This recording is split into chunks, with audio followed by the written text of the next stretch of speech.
முருகன் நீ கூப்பிட்டா வரமாட்டான்னு இவர் சொல்றாருப்பா, எங்க நீ கூப்பிடு. அருணகிரியார் கூப்பிட்டார். எதுக்கு கூப்பிட்டா, நான் கூப்பிட்டா முருகன் வருவான் அப்படின்னு காமிச்சுக்கிறதுக்காக கூப்பிடல.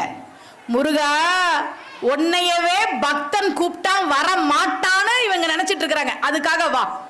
பாடுறாரு பாடுறாரு பாடுறாரு, முருகன் வரவே இல்லை, வரவே இல்லை. ஏன் தெரியுமா? இவன் காளி உபாசகன்ல சம்பந்தானன். இவன் என்ன பண்ணா, காளி மந்திரம் எல்லாம் சொல்லி உன் பையனை விட்டுட்டு அதை இருக்கமா கட்டி பிடிச்சுக்கோன்னு சொல்லிட்டான்.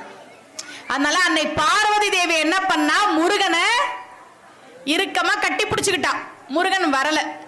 அருணகிரியார் அவருக்கு இருக்கக்கூடிய அந்த ஞானத்தால பார்க்கிறார், முருகனை பார்வதி தேவி கட்டி பிடிச்சிட்டு விட மாட்டேங்கிறான். இப்பதான் பாடினார், அதல சேடனார் ஆட அகில மேரு மீதாட அபினக்காளி தானாட அவளோடு அன்று அதிர வீசி வாதாடும் விடையில் ஏறுவார் ஆட அருகு பூத வேதாளம் அவையாட மலரில் வேதனார் ஆட மதுர வாணி தானாட மருவு வானுலர் ஆட மதியாட வனஜ மாமியார் ஆட நெடிய மாமனார் ஆட மயிலும் ஆட நீயும் ஆடி வரவேணும் முருகா.